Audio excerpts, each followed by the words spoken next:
और जिनके 3 काव्य संग्रह प्रकाशित हो चुके हैं ऐसे श्रीमती श्रीमान देवेंद्र जी को आमंत्रित करता हूँ कि वे आए और सरस्वती वंदना प्रस्तुत करें। बहुत समृद्ध मंच, वेद मंच को प्रणाम निवेदित करती हूँ। माँ शारदे को प्रणाम करती हूँ और आप सभी को प्रणाम निवेदित करती हूँ। स्वरचित सरस्वती के शब्द पुष्प से मैं माँ को माँ का अर्चन करती हूँ। सुने। काम तेरे आस के माँ हमको ये वरदान दो, काम तेरे आस के माँ हमको ये वरदान दो, ज्ञान का दीपक जले हृदय में तम छान दो, ज्ञान का दीपक जले हृदय में तम छान दो, काम तेरे आस के माँ हमको ये वरदान दो, तू ही मारे तू ही तारे, तू ही मारे तू ही तारे, तू जो चाहे समझिए, तू ही मारे तू ही तारे, तू जो चाहे समझिए, प्रेम का छलकाने अमृत तू तेरे हाथों सब पिए, प्रेम का छलकाने अमृत तेरे हाथों सब पिए, तो फिर से हो एक बार मंथन ज्ञान का घटदान दो, फिर से हो एक बार मंथन ज्ञान का घटदान दो, काम तेरे आस की माँ हमको ये वरदान दो, तार वीणा के मुझे जब भाव कलुषित दूर हो, तार वीणा के मुझे जब भाव कलुषित दूर हो, सत्य स्वर की साधना से, सत्य स्वर की साधना से दंभ जग का चूर हो, तो तेरे चरणों में रहे शीश हमको नवल उत्थान दो, तेरे चरणों में रहे शीश हमको नवल उत्थान दो, काम तेरे आस की माँ हमको ये वरदान दो, शब्दों के फूलों को अर्पित अश्रु से अर्पण करें, शब्दों के फूलों को अर्पित अश्रु से अर्पण करें, वंदना संवेदना से, वंदना संवेदना से ध्यान में तुझको धरे, तो ज्ञान से रोशन जहाँ शरण में स्थान दो, ज्ञान से रोशन जहाँ शरण में स्थान दो, ज्ञान का दीपक जले हृदय में तम छान दो, काम तेरे आस के माँ हमको ये वरदान दो। बहुत धन्यवाद। बहुत बहुत धन्यवाद। अतिथि देवो भव।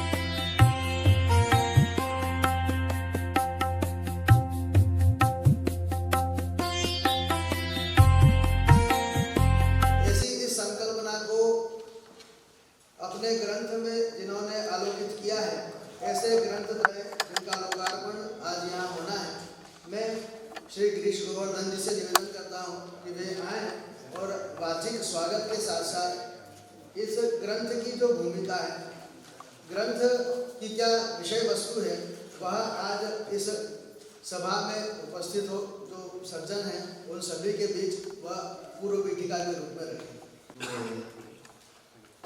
सबसे पहले आपको प्रणाम करता हूँ। हम आज इस अवसर पर यहाँ उपस्थित हैं और इस कार्य के साक्षी बन रहे हैं। मैं यहाँ कुछ घोषणाएं करना चाहूँगा। सनातन धर्म के यात्रा पथ से संबंधित हैं। जो हमारा ध्येय वाक्य है, सूत्र वाक्य है, चले व्यक्ति उससे संबंधित है। मैंने एक पुस्तिका आपको विधि है जिसमें करीब बंदरने नहीं प्रतिभे कहिए, साथ साथ एक प्रतिकागमन छोटी पुस्तिका विधि है। मैं इस मंच से सनातन धर्म के सबके लिए संदेश दे रहा हूँ कि कलयुग यहाँ से जा चुका है। आपको कर्मनिष्ठा करना है, समर्पण योग इसको करता है, योग कर्म सुपोषण इन दो सूत्रों को अपनाना है। समर्पण योग से समता में आपको देखना है सबने, और कर्म की शिष्टता को दक्षता को अपनाना है। समता को हम कैसे देखें? देखिए, हम रोजाना व्यवहार में मुद्रा का उपयोग करते हैं। मुद्रा में दो भाग होते हैं, पीछे एक राज चिन्ह होता है, आगे उसका मूल्य होता है। मूल्य को हम देख रहे हैं, अभी हम राज चिन्ह को नहीं देख रहे हैं। हम राज चिन्ह को देखें, 10 पैसे का जो काम कर रहा है वो राज चिन्ह की बदौलत कर रहा है। यहाँ जो भी व्यक्ति काम कर रहा है वो अंदर बैठे हुए पुरुष की बदौलत काम कर रहा है। हम उसमें पुरुष को न देखते हुए अंदर राज चिन्ह की भांति उस परात्पर को याद रखें। ये समत्व का भाव हो गया हमारा। आपको जो भी कार्य मिला हुआ है उसको आप दक्षता से करें, निष्ठा से करें और दोष रहित करें।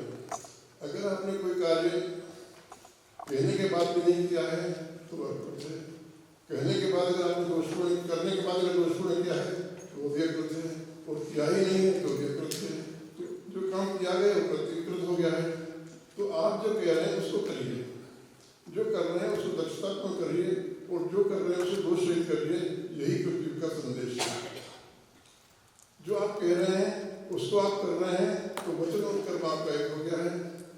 वचन और कर्म एक हो गया है तो यही सत्य का आचरण आप कर रहे हैं। रामोद्योग में भाषित है, आप राम का न्याय बन रहे हैं, आप राम की पूजा कर रहे हैं। तो वचन का अपना पालन करिए, जो कह रहे हैं उसको करिए। एक और जो सबसे बड़ी समझो बात है हमारे लिए कठोर आया है, ये मनुष्य जो है वित्त से तृप्त नहीं होता है। आप देखिए घटनाएं घट रही है, वित्त के पीछे भागे हुए हैं। नहीं, वित्त आपको यहाँ मिलेगा ही। पाथे वाला सिद्धांत है यहाँ पर। जैसे ही पुरुष यहाँ आता है उसकी भाग्य लक्ष्मी यहाँ साथ साथ आ जाती है, वो साथ साथ कर लेती है, और वो जब तक पुरुष यहाँ है उसकी आवश्यकता को पूर्ति करती है। और इसको आप पाथे के सिद्धांत से समझ सकते हैं। तो आप निश्चित होकर अपना काम करिए, आपको अपनी आवश्यकता का पूर्ति का धन उस समय पर मिलता रहेगा। अब दूसरी बात जो मैं आपसे कह रहा हूँ, अभी हम युगात्मक कालचक्र में अपना रहे हैं, पर युगात्मक कालचक्र जो हमारा है वेद वाणी में कहीं आया नहीं है। वेद हमारे कहीं पर भी युगात्मक कालचक्र की चर्चा करते नहीं हैं। वेद हमारे औलाद की बात करते हैं। औलाद प्रजापति उपनिषद औलाद तो प्रजापति कहता है, तो हमको औलाद के उदाहरण को अपनाना पड़ेगा, वेद को मानना पड़ेगा। क्योंकि भगवत पुराण में आया है, वेद का जो कथन है वही धर्म है, और मनुस्मृति का भी कथन है कि वेद वाणी का जो कथन है वही धर्म का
जैसे आपने लिए तो बहुत लंबी बात है, अपन केवल एक नहीं संक्षेप में करेंगे और अपना कुछ सुनने का कोई कार्य करेंगे।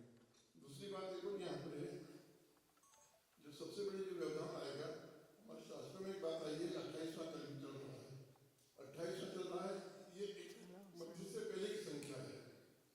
पहले जो 4 चरण है, पहले चरण से जुड़ी हुई संख्या है। अगर पहले चरण के बाद चरण उठा लिया है तो आप अपने मूल स्थान से चले जाते हैं, फिर लौटने की कोई संभावना नहीं रहती है। तो 28 संख्या जो है प्रतिबोधात्मक हो गई है। ये 27 नक्षत्र में हमारा बड़ा भगवान रखा हुआ है, तो 27 की जो संख्या है हमारी गणना के चक्र को चलाती है। 28 में जो है पूर्णता की द्योतक हो गई है। 28वां अभिजीत नक्षत्र ईश्वर का प्रतीक है। तो 28वां जहाँ भी संख्या आई है ये पूर्णता के प्रतीक है।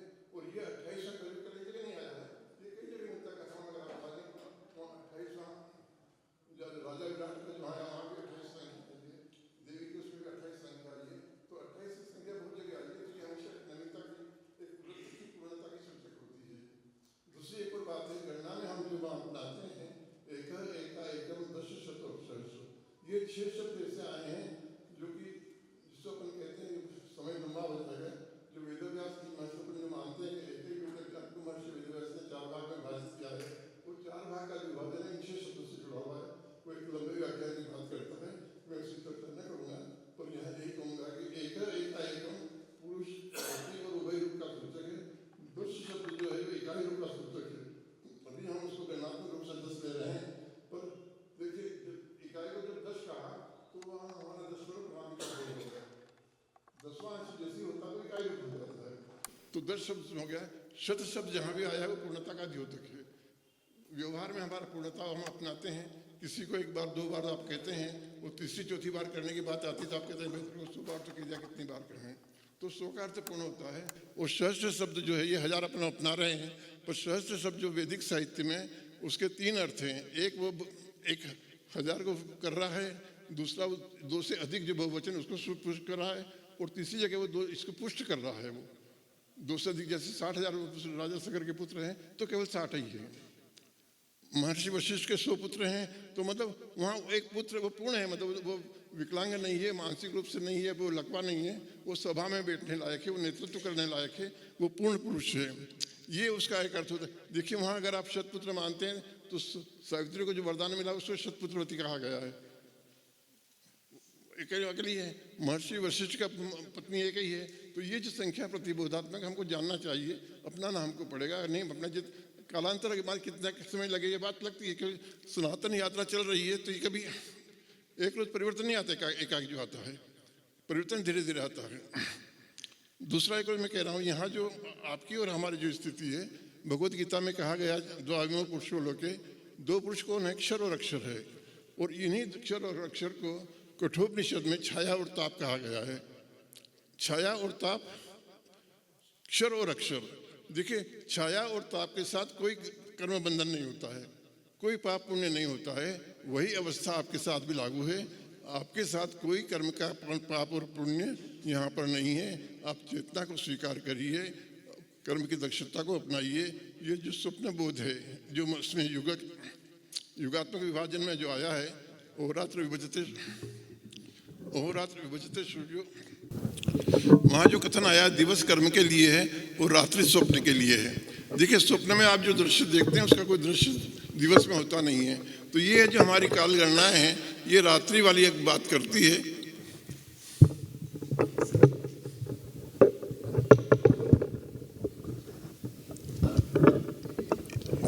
क्योंकि युगात्मक काल की चर्चा वेद में आई नहीं है।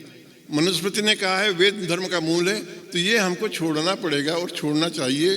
जितना शीघ्र छोड़ेंगे वैसे ही हम प्रकृति के साथ साथ चलेंगे। दूसरा एक और जो मैंने अभी आपसे कहा है आत्मा सूर्य रूप है, इसके ऊपर उपासना करते हैं। महाभारत में कथानक आया है कर्ण का। कर्ण को सूर्यपुत्र कहा गया है। उसको जन्मना कवच और कुंडल मिले हुए हैं। उसको सूर्यपुत्र कर्ण को जन्मना कवच और कुंडल क्या मिला हुआ है ये हम अभी ध्यान में हम आपको अनुभव कराएंगे। देखिए ये जन्मना मिला हुआ कर्ण है, कर्ण को मिला हुआ कुंडल है, और जन्मा मिला हुआ उसको कवच है। ये भी आप सबको मिला हुआ है, जन्मना मिला हुआ है। तो हम सूर्य पुत्र बने हुए हैं। देखिए वहाँ एक कथा, वहाँ जो बहुत लंबा विषय हो जाएगा, वहाँ पे महाभारत में क्या हुआ है, पांडव और दुर्योधन दो पक्ष हैं। अर्जुन श्रेय का प्रतीक है और दुर्योधन प्रेय का प्रतीक है। अर्जुन ने श्री कृष्ण का सानिध्य अपनाया है और दुर्योधन ने कर्ण का सानिध्य अपनाया है। एक लंबी बात हो जाएगी तो मैं अपनी बात यही कहूँगा। और सबसे बात ये कहूँगा कि मैं सेल्टेक्स में मैंने नौकरी किया है, 30 साल मैंने नौकरी किया है।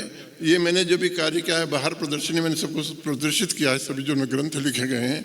अभी तक 36 करीब 35-36 किताबें हो गई हैं। ये सब देव प्राणा से लिखा गया है। मेरा कोई इसमें सामर्थ्य नहीं थी, मैं केवल एक माध्यम बनाऊँ।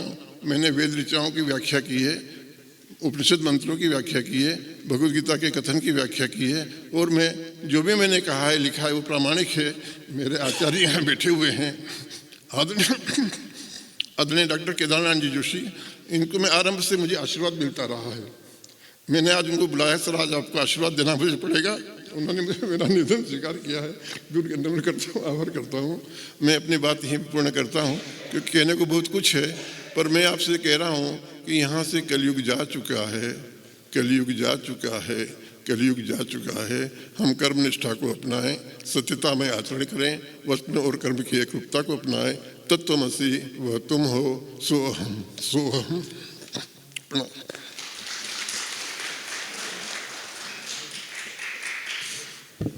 बहुत बहुत धन्यवाद चौबे जी।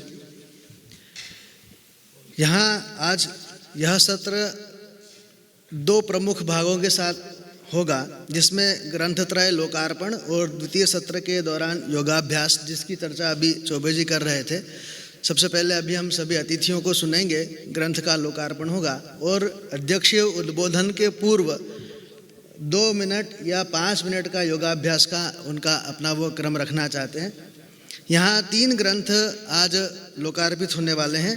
पहला है द्विज कौन, दूसरा नित्य उपासना का गायत्री मंत्र एवं तीसरा अभ्यास और अनुभूति। चौबे सर ने कई बार उनके द्वारा लगभग 35 ग्रंथ अभी तक संपादित हो चुके हैं और वे ग्रंथ कई बार हमको देते हैं, जब उनको पढ़ते हैं तो बड़ी कठिनाई होती है। जैसा कि अभी उन्होंने जब यहाँ उद्बोधन दिया स्वागत भाषण के दौरान, तो कुछ बातें उन्होंने यहाँ प्रतीकात्मक रूप से कहीं। निश्चित रूप से जैसी समस्या मेरी रही होगी, और भी बहुत सारे पाठक यहाँ बैठे हैं, उन्होंने भी कई ग्रंथ पढ़े होंगे, तो ऐसे ही अब व्याख्यान की आवश्यकता है कि वे जो उन्होंने ग्रंथ रचे हैं वो उसको व्याख्यायित भी करें। मैं उसके पूर्व शुभकामना संदेश प्रेषित करने के लिए आमंत्रित करता हूँ डॉक्टर गोविंद गंधे जी को कि वे आएँ और शुभकामना प्रेषित करें। ग्रंथ ओम। सभी को सादर प्रणाम। मंच पर विराजमान महर्षि पाणिनि संस्कृत एवं वैदिक विश्वविद्यालय के समादरणीय कुलपति प्रोफेसर शिवशंकर मिश्र जी, हमारे गुरुकल्प प्रोफेसर केदार नारायण जोशी जी एवं प्रोफेसर बालकृष्ण शर्मा जी, और आज जिनके आह्वान पर हम सब एकत्रित हुए हैं ऐसे आदरणीय गिरीश जी, आप सबको सादर प्रणाम, अभिनंदन है। एक दैवी कार्य जैसा वो बार बार कहते हैं कि उनके माध्यम से हुआ है, उन्होंने किया नहीं है, और ये सच है। अभी जब उनका वो ग्रंथ हमने देखा था स्वानुभूति वाला, जो जिसमें, तो उसमें देखा हमने कि एक विषय कहीं से उठा, उस पर व्याख्या हो गई, फिर दूसरा विषय कहीं से उठा, फिर उस पर व्याख्या हो गई। तो पूर्वापर संबंध न होते हुए भी एक जगह पर जो व्याख्या है वो लगता है पूर्ण हुई है। और उपनिषद के महनीय सूत्रों को, महनीय वाक्यों को, संहिता ग्रंथों के वाक्यों को, श्रीमद् भगवद गीता को भी यथा स्थान संदर्भ के साथ में उन्होंने उल्लेखित किया है। तो निश्चित रूप से ये एक सुदीर्घ अध्ययन का परिणाम है। और आज उन ग्रंथों का लोकार्पण होगा। आप कल कह रहे थे कि 35 ग्रंथ हो गए हैं और अभी ये मेरा अंतिम कार्यक्रम है, तो ऐसा तो हम तय नहीं कर सकते ना। अभी पता नहीं कि आपको क्या करना है, उसने क्या तय करके रखा है, वो तो ना आपको पता है ना हमें पता है। तो आप अपने आप को ये ना माने कि ये पूर्णता है। जब भी जो हो जाएगा वो ठीक है, और बाकी तो सब भगवान की मर्जी से ही होता है, तो फिर हम ये भी क्यों कहे कि ये हमने किया और ये आखिरी है या पहला है। कौन सा पहला है कौन सा आखिरी है, समय को तय कर लेने दीजिए। हम तो आपको शुभकामनाएं देते हैं, वैसे आयु में बहुत छोटे हैं, फिर भी मंगल कामना तो सभी के प्रति की ही जा सकती है। तो आपके प्रति भी हम सबकी मंगल कामना है कि आप ऐसे ही निरंतर, जो आपने प्रारंभ में कहा चरई वेती, तो वहाँ पूर्ण विराम तो है ही नहीं। वे चलते रहिए जब तक उसकी इच्छा होगी, तब तक जब वो चाहेंगे तब देखा जाएगा। नमस्कार। बहुत बहुत धन्यवाद। आमंत्रित हैं श्रद्धेय गुरुवर प्रोफेसर बालकृष्ण शर्मा जी, वे आएँ और सभा को उद्बोधन दें। अगजानन पद्मार्कं गजानन महर्निशम् अनेकदन्तं भक्तानाम् एकदन्तम् उपास्महे। यस्य निश्वसितं वेदाः यो वेदेभ्योऽखिलं जगत् निर्ममे तमहं वन्दे विद्यातीर्थं महेश्वरम्। ओङ्कारपञ्जरशुकीम् उपनिषदुद्यानकेलिकलकण्ठीम् आगमविपिनमयूरीम् आर्याम् अंतर्विभावये गौरीम्।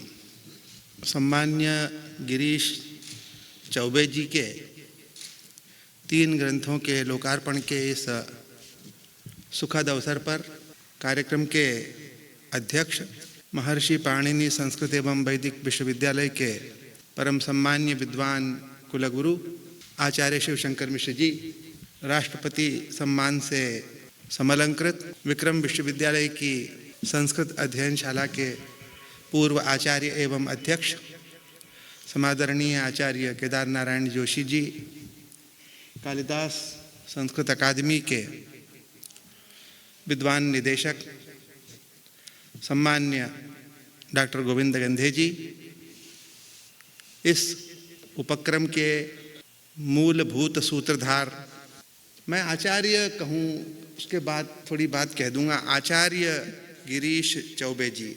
क्यों इनको आचार्य कहा उस पर भी उसका औचित्य भी बताऊंगा। और प्रिय डॉक्टर महेंद्र पंड्या जी, सभागार में उपस्थित आप सभी सम्मान्य विद्वज्जन, बात यहाँ से शुरू करते हैं कि मैंने ये कहा कि आचार्य गिरीश चौबे जी, आचार्य शब्द की अनेक व्युत्पत्तियाँ निरुक्तियाँ हैं, आचारम ग्राहयति इत्यादि सब बहुत प्रसिद्ध हैं। आचिनोति अर्थान, मैं जिस ओर मैं संकेत कर रहा हूँ वो दूसरी एक व्युत्पत्ति है, मंत्र व्याख्या कृदाचार्य। मंत्रों की व्याख्या का सामर्थ्य जिसमें होता है वो आचार्य होता है। तो तात्पर्य यह है कि गिरीश चौबे गोवर्धन जी ने पारंपरिक रूप से उस प्रकार का वेदाध्ययन नहीं किया, उस प्रकार का शास्त्राध्ययन नहीं किया, ऐसा वो बताते हैं। किया कि नहीं किया ये तो वो जानेगा, पर वो कहते हैं कि मैंने नहीं किया, औपचारिक रूप से नहीं किया। और उसके बाद भी वैदिक मंत्रों की, उपनिषद के मंत्रों की ऐसी विस्तृत व्याख्या उन्होंने की है कि जो हमारी बुद्धि में नहीं समाती। मैं यहाँ सार्वजनिक रूप से घोषणा कर रहा हूँ कि मैं उसको जब पढ़ता हूँ तो मैं स्वयं को समर्थ नहीं पाता उसको हृदयंगम करने में, क्योंकि मुझे लगता है कि इस प्रकार की जो भाषा है या इस प्रकार की जो व्याख्या है वह समाधि भाषा है, वो लौकिक भाषा नहीं है। जिन लोगों ने उन ग्रंथों का अध्ययन किया है या जो और अभी करेंगे, जो यहाँ इन्होंने 36 ग्रंथ लिख दिए, उसमें का एक ग्रंथ लिखना भी किसी व्यक्ति के लिए सरल नहीं है। वो क्या व्याख्या है, वो कहाँ से आती है, और कई बार वे पारंपरिक अर्थों को पूर्व पक्ष के रूप में ला करके उनका निरसन भी करते हैं, अपनी स्थापना भी करते हैं। ये जो हमारी एक पारंपरिक पद्धति रही है, क्योंकि वेद के लिए तो ये कहा गया है कि वह सर्वज्ञानमय है, सर्वज्ञानमयो ही सह। ऐसा कोई ज्ञान नहीं है जो वेद में उपलब्ध नहीं है। तब फिर उस ज्ञान को अलग अलग लोगों ने अलग अलग तरीके से देखा और अपने अपने अनुसार उसका अर्थ समझा। एक लंबी जो परंपरा हमें भाष्यों की, व्याख्याओं की मिलती है, वो भी इसी बात का प्रमाण है। अगर एक ही आचार्य की व्याख्या और भाष्य से सब लोग संतुष्ट हो जाते तो फिर नए नए भाष्यों की, नई नई व्याख्याओं की क्या आवश्यकता थी। परंतु विद्वानों ने, आचार्यों ने, महापुरुषों ने, ऋषियों ने उन वैदिक मंत्रों का अध्ययन किया और उस पर अपनी बात को विस्तार से रखने का उन्होंने प्रयत्न किया। अब जहाँ तक इस मतभेद या मतांतर का प्रश्न है, तो ये तो आज की बात नहीं है, ये बहुत चिरंतन समस्या है। कारण यह है कि महाभारत में यक्ष युधिष्ठिर संवाद का जो बहुत महत्वपूर्ण प्रसंग है, वहाँ अनेक प्रश्नों की उद्भावना है। तब एक प्रश्न उसमें से यह भी आता है कि कह पंथाः, मार्ग कौन सा है। उस प्रश्न के उत्तर में महर्षि वेदव्यास ने जो बात कही है वो इतनी गंभीर बात है और इतनी तटस्थ बात है कि शायद व्यास के अलावा, महर्षि वेदव्यास के अलावा कोई व्यक्ति उस बात को कह नहीं सकता था। उन्होंने कहा कि श्रुतिर्विभिन्ना स्मृतयोपि भिन्ना नैको मुनि ही यस्य वचः प्रमाणम्। बहुत बड़ी बात है, कौन ऐसा कहने का साहस करेगा। धर्मस्य तत्वम निहितम गुहायाम महाजनो येन गतस्य पंथाः। श्रुति अलग अलग बात कहती है, वहां कह दिया श्रुति अलग अलग बात कहती है।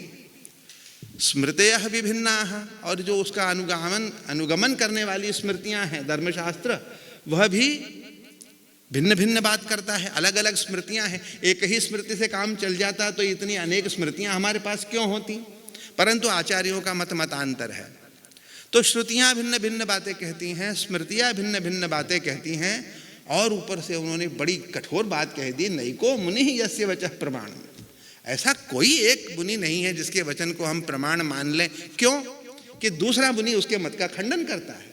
हमारे यहाँ जो षड दर्शनी है, आस्तिक षड दर्शनी, नास्तिक दर्शनों की बात हम छोड़ भी दें, तो आस्तिक षड दर्शनी में भी परस्पर एक दूसरे के सिद्धांत को पूर्व पक्ष बना करके अपने सिद्धांत का स्थापन है।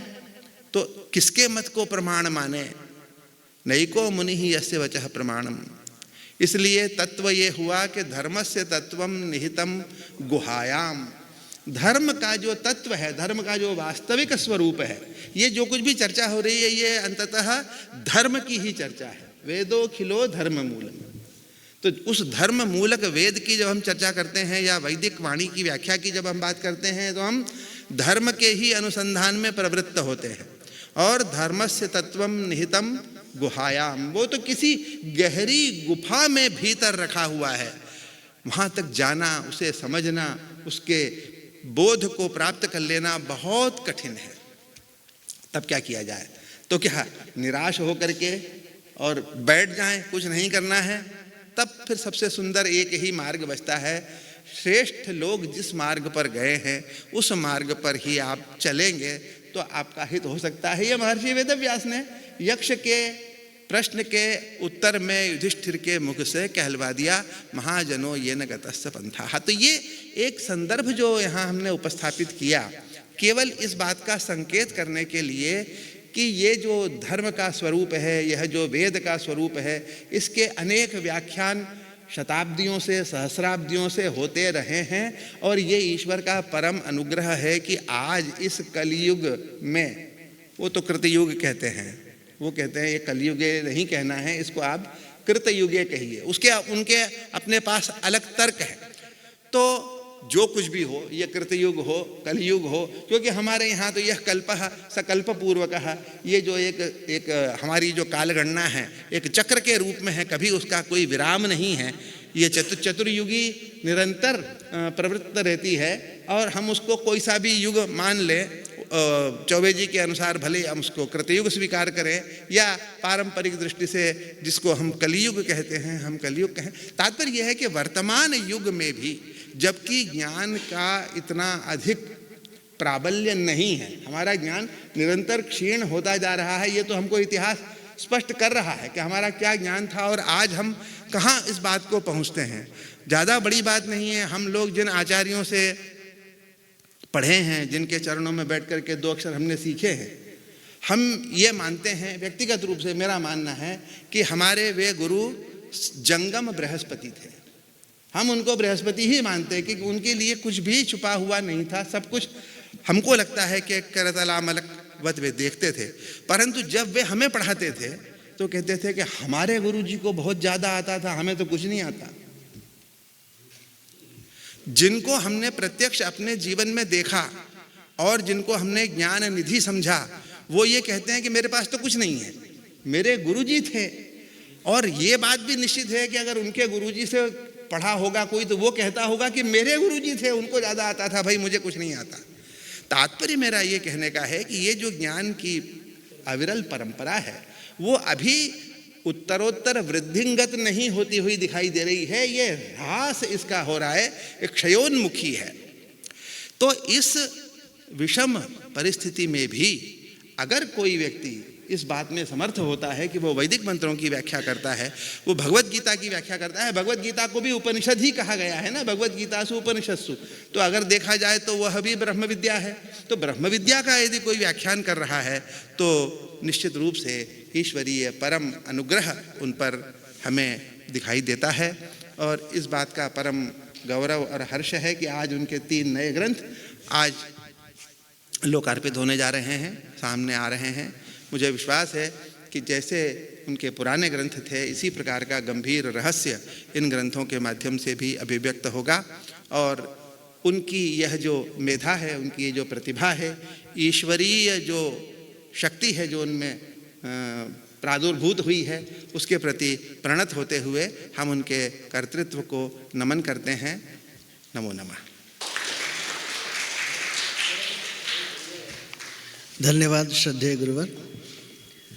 सारस्वत अतिथि के रूप में हमारे बीच उपस्थित हैं श्रद्धेय गुरुवर प्रोफेसर केदार नारायण जोशी जी। मैं ऐसा सम्मान आमंत्रित करता हूं सारस्वत अतिथि उद्बोधन के लिए।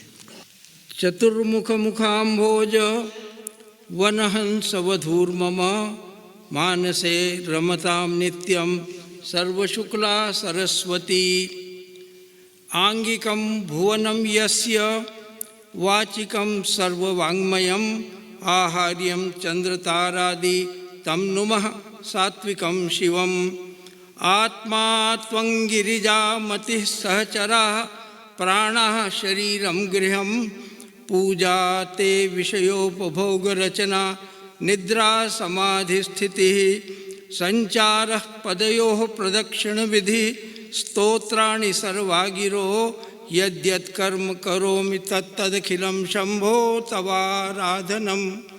ग्रंथत्रय लोकार्पण समारोह के आदरणीय अध्यक्ष और महर्षि पाणिनि संस्कृत विश्वविद्यालय के विद्वान कुलगुरु, विद्या विनय संपन्न कुलगुरु आदरणीय प्रोफेसर शिवशंकर मिश्र जी, विक्रम विश्वविद्यालय उज्जैनी के विद्वान पूर्व कुलपति आदरणीय प्रोफेसर बालकृष्ण शर्मा जी, कालिदास संस्कृत अकादमी के निदेशक और मेरे प्रिय अनुज डॉक्टर गोविंद गंधे जी, आज के कार्यक्रम के आधार स्तंभ और हमारे अत्यंत प्रिय श्री गोवर्धन गिरीश चौबे गोवर्धन जी, कार्यक्रम के सुधी सूत्रधार और हमारे प्रिय शिष्य डॉक्टर महेंद्र पंड्या जी, सभा में एक से बढ़कर एक विद्वान यहाँ उपस्थित हैं। मैं सभी विद्वानों को सादर प्रणाम करता हूँ। आदरणीय प्रोफेसर शैलेंद्र पाराशर जी, आचार्य देवकरण शर्मा जी, दवे साहब और आप सभी सुधीजन, सबके प्रति मेरी प्रणति है। नमः सभाभ्यः सभापतिभ्यश्च वो नमः। आज का ये कार्यक्रम बड़ा विचित्र कार्यक्रम है। ये जो दिव्य विभूति दिखाई दे रही है, गिरीश चौबे गोवर्धन, ये असाधारण व्यक्ति हैं। असाधारण इसलिए हैं क्योंकि साधारण व्यक्ति किसी विद्या का पहले अभ्यास करता है और अभ्यास करने के बाद उसके आलोक में ग्रंथ का लेखन करता है। असाधारण व्यक्ति वह होता है जिसने परंपरा से उस विद्या का अध्ययन नहीं किया है, फिर भी उस विद्या पर आधिकारिक रूप से ग्रंथ लेखन सतत करता जाता है। तो ऐसे व्यक्ति को साधारण व्यक्ति की संज्ञा प्रदान नहीं की जा सकती है, इसलिए मैं इन्हें असाधारण व्यक्ति मानता हूँ। ये दिखने में तो बहुत ही सीधे साधे सरल व्यक्ति दिखाई दे रहे हैं, ऐसा लगता है कि झुग्गी बस्ती से ही सीधे उठकर चले आ रहे हैं, लेकिन ये असाधारण परिवार में जन्मे हैं। इनके पूज्य पिता पुण्य श्लोक डॉक्टर श्री प्रभुदयालु जी चौबे, वो सामान्य व्यक्ति नहीं थे, वो विधायक थे और बड़े सम्मानित विधायक थे। जो प्रथम गौ सेवा आयोग बना था, उस आयोग के वे प्रथम अध्यक्ष थे। इनका जन्म तो एक छोटे से गांव में हुआ है, शायद माचलपुर में जन्मे हैं, लेकिन कालांतर में ये सेंधवा गए और सेंधवा में किला परिसर में कोई एक राजराजेश्वर का मंदिर है, उस मंदिर में बैठकर ये भगवान शिव की आराधना कर रहे थे। आराधना करते समय केवल ओम नमः शिवाय का जप कर रहे थे।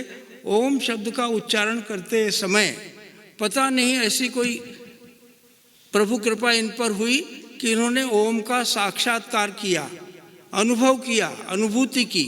इसलिए इन्होंने जितने ग्रंथ लिखे हैं, ये सारे के सारे ग्रंथ स्वानुभूति पर आधारित ग्रंथ हैं।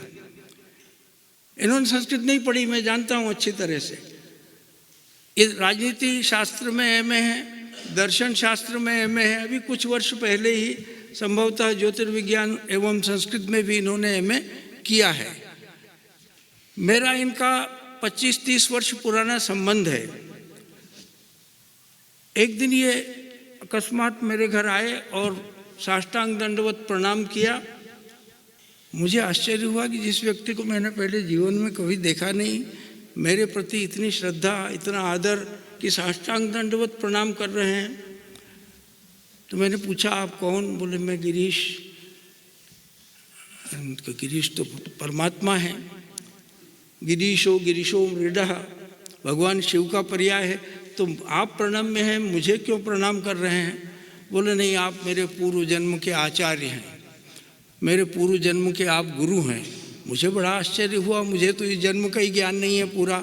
इनको पूर्व जन्म के, ये मुझे अपना पूर्व जन्म का आचार्य मानते हैं, गुरु मानते हैं। ये इनकी उदारता है। मैंने इनको एक अक्षर भी कभी नहीं पढ़ाया, परंतु मेरे प्रति इनके मन में इतनी अपार श्रद्धा देखकर मुझे आश्चर्य हुआ। और वो श्रद्धा जो प्रथम दिन आज से 25 वर्ष पहले इनके मन में थी, वो श्रद्धा आज तक मेरे प्रति इनके मन में विद्यमान है। तो ये साधारण व्यक्ति नहीं है।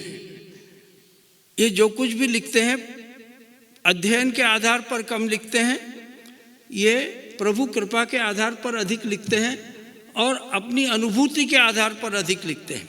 इनके 27 ग्रंथ प्रकाशित है। मैं तो एक ग्रंथ प्रकाशित करने में भी मुझे नानी याद आ रही है। अभी भी वो भी उसकी प्रूफ रीडिंग इन्होंने की है। विद्वान कुलपति डॉक्टर बालकृष्ण शर्मा जी ने इनको ही लेके गया था मैं वहाँ दिल्ली। तो एक ग्रंथ के प्रकाशन में मुझे इनकी सहायता की आवश्यकता पड़ी और ये बिना किसी की सहायता के 27 ग्रंथ प्रकाशित कर चुके हैं।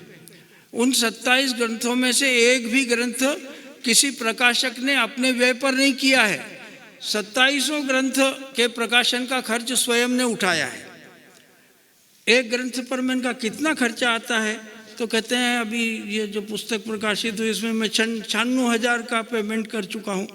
तो एक एक ग्रंथ अगर 1-1 लाख रुपए, एक एक ग्रंथ के प्रकाशन पर ये 1-1 लाख रुपया खर्च कर रहे हैं और निःशुल्क बांटते हैं, कोई विक्रय नहीं होता है। इनकी पुस्तक ये बेचते नहीं है, किसी प्रकाशक को भी इन्होंने बेचने के लिए नहीं दी है, निःशुल्क वितरण करते हैं। तो अभी तक ये लगभग 27 लाख रुपए की पुस्तकों का निःशुल्क वितरण कर चुके हैं। क्या उदारता है। तो एक तो इनमें, मैंने इनको इसीलिए असाधारण कहा कि हर दृष्टि से असाधारण है। उदारता पराकाष्ठा पर है, विनयशीलता पराकाष्ठा पर है, विनम्रता तो इनके व्यक्तित्व का आभूषण है और सरलता इनके जीवन का श्रृंगार है। ऐसे अद्भुत व्यक्ति के द्वारा 27 ग्रंथों का प्रकाशन हो जाना और ये कहना कि ये मेरा अंतिम ग्रंथ है, अंतिम नहीं है। अभी 8 ग्रंथ इनके अप्रकाशित हैं। उन 8 ग्रंथों का प्रकाशन होना है, प्रकाशन के बाद उनका भी लोकार्पण होना है। तो इस प्रकार 35 ग्रंथों के प्रणेता हैं। 35 ग्रंथों के प्रणेता, और जिनके लिए बड़े सुंदर शब्द का प्रयोग किया आदरणीय डॉक्टर बालकृष्ण शर्मा जी ने, आचार्य। आचार्य, ये सचमुच में आचार्य है। आचार्य शब्द का अर्थ है आचिनोति ही शास्त्रार्थान यश्चाचरते स्वयं, जो शास्त्रों से अर्थ का चयन करता है और फिर अपने आचरण में उतारता है, वह आचार्य है।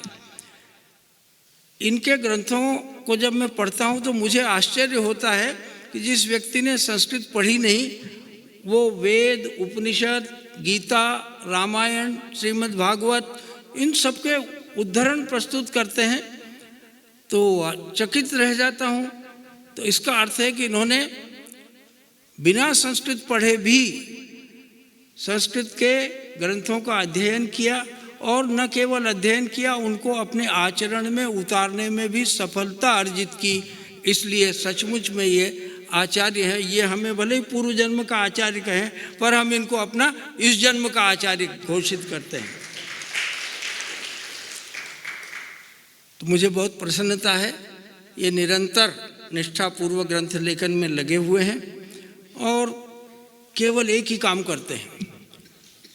यद्यपि धर्म और अध्यात्म इनकी आजीविका का क्षेत्र नहीं रहा। ये तो वाणिज्य कर विभाग में कभी 1972 में संभवतः लोक सेवा आयोग से चुनकर निरीक्षक बने थे, और धीरे धीरे अपनी कर्तव्य निष्ठा के आधार पर उत्तरोत्तर विकसित होते गए, और संभवतः सहायक आयुक्त के पद से ये 2009 में सेवानिवृत्त हुए। आयु में तो ये मुझसे केवल 1 वर्ष ही छोटे हैं, परंतु फिर भी ये मुझे अपना आचार्य मानते हैं। ये इनका बड़प्पन है। मैं इनकी इस उदारता के लिए इनका ऋणी हूँ, इनको साधुवाद देता हूँ। इनके उत्तरोत्तर उज्ज्वल मंगलमय भास्वर भविष्य की कामना करता हूँ, और इनके जो शेष 8 अप्रकाशित ग्रंथ हैं वे भी अविलंब प्रकाशित हों, और ये एक अच्छे सुधी लेखक के रूप में आज इनका मूल्यांकन, इनके ग्रंथों का मूल्यांकन आज नहीं हुआ है, ये मैं अच्छी तरह से जानता हूँ, कोई नहीं पूछता है। परंतु कालो ह्ययम निरवधिर विपुला च पृथ्वी, एक दिन ऐसा अवश्य आएगा जिस दिन गिरीश चौबे गोवर्धन की स्वानुभूत लेखनी का अवश्य मूल्यांकन होगा। इसी मंगल कामना के साथ मैं आदरणीय श्री गिरीश चौबे गोवर्धन को साधुवाद देता हूँ कि आज उनके जिन 3 ग्रंथों का लोकार्पण हुआ है, इसी प्रकार शेष 8 ग्रंथों का भी लोकार्पण हो। बहुत बहुत धन्यवाद।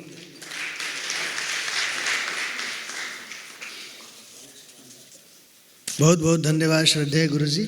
हमारे बीच आज के इस कार्यक्रम के मुख्य अतिथि प्रोफेसर विरूपाक्ष जड्डीपाल जी, सचिव महर्षि सांदीपनि राष्ट्रीय वेद विद्या प्रतिष्ठान पधार चुके हैं।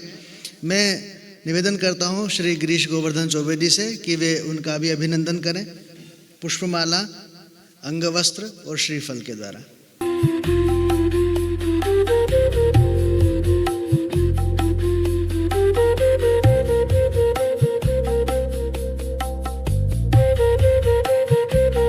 वेद विद्यालय, आदर्श वेद विद्यालय की स्थापना इन्हीं के कार्यकाल में हुई है, और वहाँ वेद की 9 शाखाओं का बड़ी प्रामाणिकता के साथ अध्ययन अध्यापन हो रहा है। उसका परिसर आज इतना भव्य परिसर हो गया है, ये पूरी तरह से कर्मयोगी और ज्ञान योगी आचार्य हैं। मैं इनका अभिनंदन करता हूँ। अवसर है ग्रंथ के लोकार्पण का। मैं समस्त मंचासीन अतिथियों से निवेदन करता हूं कि वे ग्रंथ का लोकार्पण करें।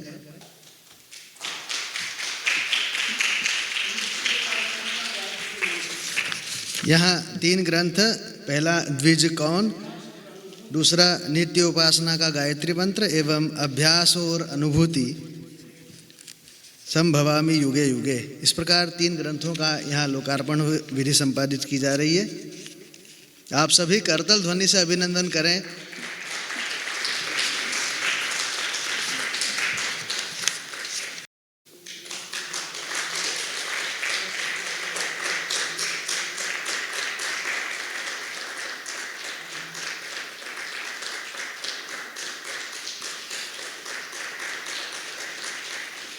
अतुलित बलधामं हेमशैलाभदेहं दनुजवन कृशानुं ज्ञानिनामग्रगण्यं सकलगुणनिधानं वानराणामधीशं रघुपतिप्रियभक्तं वातजातं नमामि।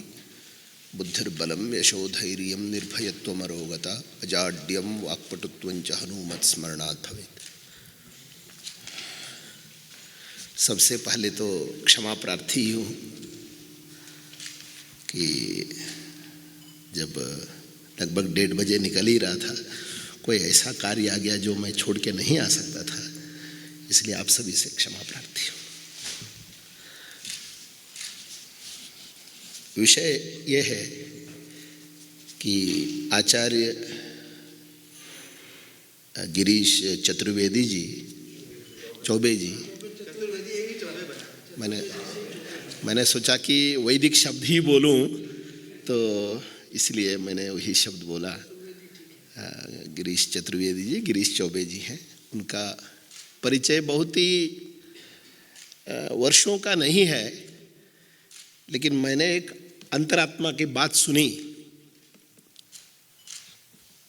बहुत पहले मैं आंध्र प्रदेश में था, 8 साल पहले।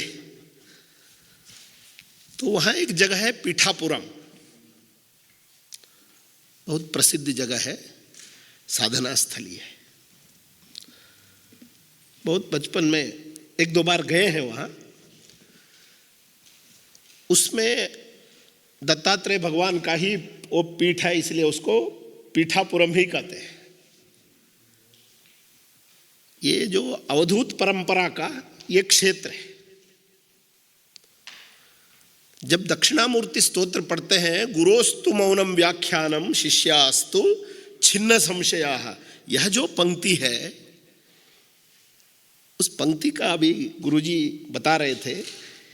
एक विषय बताए कि किसी का शास्त्र में गुरु परंपरा से अध्ययन हो तो ठीक है, अगर जिसके पीछे संपूर्ण अगर आशीर्वाद गुरुजी का है, वह जो स्वतः जितने भी पंक्तियां हैं वो सभी आविष्कृत हो जाते हैं।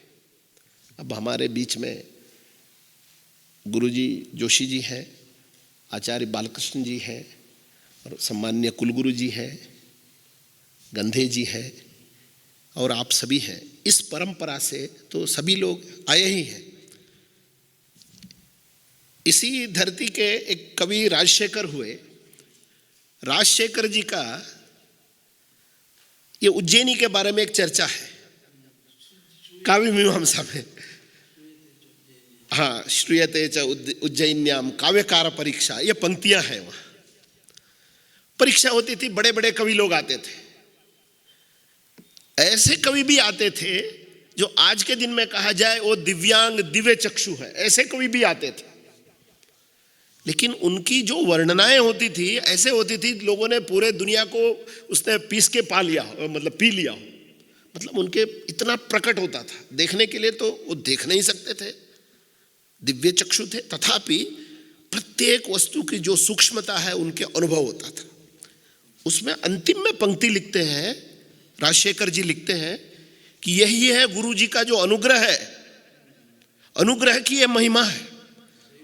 उनका जो आंतरिक चक्षु है ये उद्घाटित हो जाता है।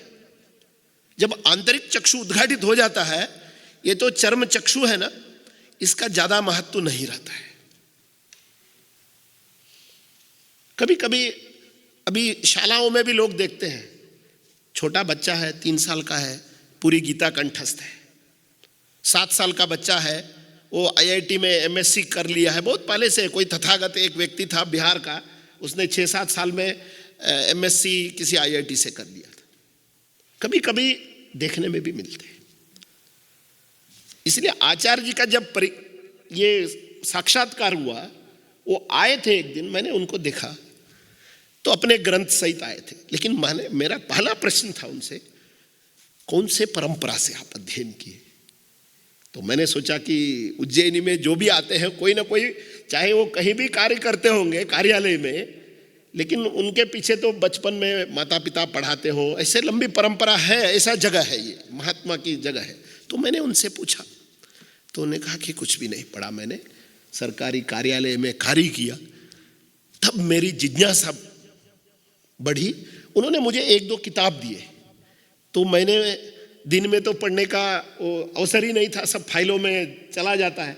तो मैंने पूरे रात, एक दिन तो मैं लगभग 3 बजे तक पढ़ा। अभी हाल ही में उन्होंने एक किताब दिया, मैंने लगभग 3 बजे तक पढ़ा। तब मुझे समझ में आया, यही दृष्टि है जो हम लोग गुरुजियों से पढ़ते थे कि अगर किसी महात्मा का कोई ऐसा हो जाए तो आपको पूरा ज्ञान स्वयं प्रकटित होता है। तब मैंने सोचा कि इनका एक ही था कि आपको आना है, तो मैंने उस दिन निर्णय कर लिया था कि हमें इस कार्य में आना है। मैं जानता भी था आज के दिन में मेरा कोई एक समय है, कुछ कार्य है उस दिन, लेकिन मैंने सोचा इतने पुण्य कार्य में मुझे अवश्य आना है, यह बात थी। दूसरा है, पीठापुरम की बात बीच में ही रुक गई, तो उसको भी आगे बढ़ाना चाहूंगा। अवधूत गुरुजी थे एक सिरसी में, एक जगह है सिरसी के पास में, बहुत प्रसिद्ध जगह है। उसी तरह से गोकर्ण के पास में, गोकर्ण कर्नाटक का एक जगह है, एक तहसील है, कुमटा है, बिल्कुल एक नदी है गंगावली। उस गंगावली नदी के किनारे में एक हनुमान जी का बहुत सिद्ध जगह है, लेकिन आज के दिन में वो स्वामी जी नहीं है, अवधूत जी नहीं है। लगभग हजारों साल से लोग बोलते हैं कि वहाँ रहते थे, साधु महात्मा लोग रहते थे।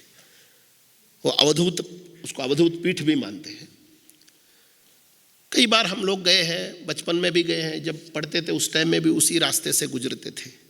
लोग आते थे, लेकिन वहाँ ये लोग कहते थे, वो अवधूत जी वो डंडे लेके ऐसे चलते थे, चल नहीं पाते थे, उनकी जो टक टक टक साउंड होता है, जब ऐसे एक एक शब्द जो है उस शब्द में महात्म्य है। लोग कहते थे जिसको वो ध्वनि सुनने में आया वो एक एक उपदेश है। लोग बताते थे वो ध्वनि सुनने के लिए लोग ऐसे बैठे रहते थे, जब महात्मा जी बाहर आएंगे वो ऐसे करते आगे चलेंगे। इसका अर्थ ये नहीं है कि उन्होंने कोई उपदेश दिया, उपदेश को सुनते हुए आगे बढ़े, ऐसा नहीं है।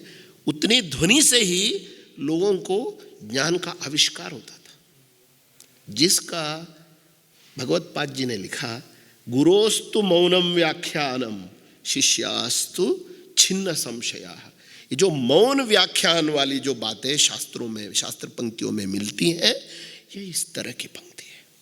अभी भी लोग जाते हैं ऐसा, वो जो छड़ी से लोग ऐसे करते हैं तो लोग ज्ञानी होते हैं, लेकिन वो तुरंत नहीं हो सकते, लेकिन उनका अनुभव जो है धीरे धीरे धीरे धीरे खुलता जाता है। तो ऐसे हजारों साल में एक एक व्यक्ति, वर्षों में एक एक व्यक्ति ऐसे तैयार होते हैं। क्योंकि मैंने पंक्ति देखी है इस ग्रंथ में भी, और पुराने इनके ग्रंथ हैं, कई ग्रंथ इन्होंने पढ़ने दिए हैं, तो हमने देखा है। तो हमको ये लगा कि सही में जो सात्विक व्यक्ति से जो ग्रंथ खोलते हैं, ग्रंथ के पंक्तियाँ, जो ग्रंथ ग्रंथ रीति क्वचित क्वचिदपि न्यासी प्रयत्नान्मया, ये जो नैषद की पंक्तियाँ हैं, तो शास्त्र पंक्ति वैसे तुरंत तो समझ में तो आती नहीं है। या निशा सर्वभूतानाम यस्याम जागृति संयमी, ये जो वो पंक्तियों को पढ़ाना पड़ता है, उसको खोलते हैं गुरुजी के सामने जब बैठते हैं, गुरुजी लोग उनको एक एक समझाते हैं इसकी क्या व्युत्पत्ति है। लेकिन इन्होंने इस ग्रंथ में प्रत्येक शब्द की व्युत्पत्ति भी समझा है, प्रत्येक शब्द का अर्थ कैसे निकला, उसको आज के दिन में हम क्या अर्थ करेंगे, ये सभी जिसको बोलते हैं शास्त्र का जो समकालिक बोध होना चाहिए। अभिनव गुप्त जी का एक पंक्ति है, बहुत विशेष पंक्ति है, जो परंपरा में इसमें बहुत महत्व मानते हैं। ऊर्ध्वोर्ध्वमारुह्य यदर्थ तत्वम धीः पश्यति श्रांतिमवेदयन्ति फलम तदाद्यैः परिकल्पितानां विवेक सोपान परंपराणाम। गुरु परंपरा है, गुरुजी लोग अपने तपस्या से विद्या को प्राप्त किए, गुरु परंपरा से शिष्यों को प्रतिदिन बोधन करते हैं, उनके उपस्थिति से विद्या ग्रहण करते हैं शिष्य लोग।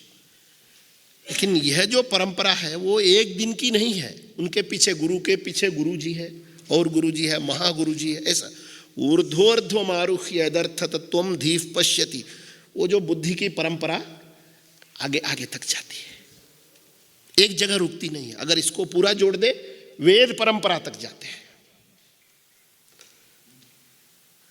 यह जो है आद्यैः परिकल्पितानाम विवेक सोपान परंपराणाम फलम, हमारे पूर्वजों ने जो सोचा है वह, जैसे हमारे चतुर्वेदी जी के ये जो लेखनी है, लेखनी के प्रवाह से सब जगह तक, सब जो जो जिज्ञासु है सभी जनों तक, सुधी जनों तक यह पहुंचेगा, यह तो मेरा विश्वास है। भगवान कृष्ण भी कहते हैं आर्तो जिज्ञासुर अर्थार्थी ज्ञानी च भरतर्षभ। ये जो ज्ञान है, पहले तो हम, इसीलिए तो हमको जो इस देश को विश्वगुरु इसलिए मानते हैं, लोग तो ज्ञान ढूंढते रहते हैं। वही अभिनव गुप्त जी पुनः पुनः कहते हैं, जो ज्ञानी का एक लक्षण वो बताते हैं, वो जो प्रत्यभिज्ञा दर्शन के एक सूत्र में आता है। ये जो मधुमक्षिका, उसको हिंदी में मक्खी, मधुमक्खी कहते हैं। जो मधुमक्खी प्रत्येक फूल में जाकर वो मकरंद को ढूंढ के लाती है, वही स्वभाव है ये शिष्य का भी, जो जिज्ञासु है उसका भी यही स्वभाव है। आप भी आज इसी स्वभाव से आए हैं कि आज कोई विशेष ग्रंथ का लोकार्पण होगा और उस पर चर्चा होगी, चिंतन होगा, यह एक विशेष ग्रंथ है। तो जिज्ञासु भी यही है, उसका स्वभाव भी यही है। मधुमक्खी जैसे हर एक पुष्प में जाके सुगंध, उसका जो मकरंद का संग्रह करके एकत्र करके मधु जैसे देते हैं, उसी तरह से यह जो जिज्ञासु का भी यही है ज्ञान। लेकिन वो जिज्ञासु में प्रयत्न पूर्वक कई बार अध्ययन होता है, गुरु जी के अनुग्रह से साक्षात्कार होता है, जिसको हम साक्षात्कार मानते हैं। वो साक्षात्कार में अवधूत लोगों का ये कहना है, आपको देखने में लगता है पैंट पहना है, कोट पहना है, लेकिन उसके अंदर में जो चमक है वो तो दिव्य है। ये है विशेषता है। ये जो तरह तरह के हैं, अगर आप गुरु गीता पढ़ेंगे, जिसको अक्सर पढ़ते हैं, जो पिठापुरम में आप अगर जाएंगे, ये गुरुचरित्र पढ़ते हैं, यहाँ भी पढ़ते होंगे, गुरुचरित्र ग्रंथ तो पढ़ते ही होंगे। गुरुचरित्र ग्रंथ में इतना विवरण आता है कि क्या क्या उनके आउटर लुक अगर आप देखेंगे, आउटर लुक में तो अलग अलग तरह दिख रहे हैं, लेकिन अंदर में जो उनका ज्ञान प्रकाश है वह तो आपको तभी पता लगेगा। व्यक्ति को उसके पास जाएंगे, उनके साधना को देखेंगे और सही में उनको पहचानेंगे, तब ये पता लगेगा अरे सही में ये साधक है। तो मैं इतना ही है, क्योंकि मैं तो बहुत ही छोटा हूँ, क्योंकि मैंने साधक जी का दर्शन भी किया और मुझे ये पता लगा कि इनमें यही सब विशेषताएं हैं। क्योंकि तभी तो जाके इन ग्रंथों में रुचि भी बढ़ती है, नहीं तो ये ग्रंथ जो है ना, कहीं किसी घर में अगर होंगे भी, लोग सोचते हैं कि इनका कितना वेट कितना है, ये घर से बाहर निकाल दिया जाए, ऐसा समय है। लेकिन उन ग्रंथों में इनका जो आगे बढ़ना, मेरे ख्याल से इस कलिकाल में भी, कि इतने जिसको बोलते चक्षुष्मत्ता तो शास्त्रेण, एक कौटिल्य की पंक्ति है, शास्त्र क्यों पढ़ना चाहिए, बहुत ही सूक्ष्म पंक्ति है। लोगों को विजन, आजकल हम बोलते हैं कि अरे भाई विजनरी लोग होना चाहिए, विजन कैसे आएगा, चक्षुष्मत्ता तो शास्त्रेण, ये तो कौटिल्य की पंक्ति है, बहुत ही छोटा है, 8 ही अक्षर है इसमें। अगर विजन बढ़ाना है किसी व्यक्ति को, छात्र को है, किसी को भी है, उसको शास्त्र पढ़ना पड़ेगा, अर्थात उसको एनालाइजिंग पावर बढ़ाना पड़ेगा। उसी तरह से चतुर्वेदी जी का भी यही है, उन्होंने इन्हीं ग्रंथ पंक्तियों को, शास्त्र के पंक्तियों को साधना किया, तभी तो जाके इतने ग्रंथ हुए। आज के प्रोफेसरशिप के लिए भी 10 लेखक का जरूरत है, 10 किताबों की जरूरत है, लेकिन जब उस पर जब लोग देखते हैं उसमें कितना गहराई है, वो लोगों को पता है। लेकिन ऐसे अभी गुरुजी बता रहे थे कि 8 उनके पुस्तक, अष्ट पुस्तक जो है ना, वो लोकार्पण के लिए तैयार है, ऐसा गुरुजी का निर्देश हुआ। तो आप सोचिए सही, ये सब साधना के किताब है, ग्रंथ है, पुस्तक है। और इसी तरह से चतुर्वेदी जी का और भी इस तरह के उपदेश देते रहे, हम सभी लोगों को सुनने का भाग्य मिले, यही निवेदन है, प्रार्थना है। नमस्कार। मुझे आज अपने योग्य समझा और आप यहाँ आपने निमंत्रित किया, यहाँ मैं आया हूँ। प्रणाम, नमस्कार, इतना ही कर पाऊँ।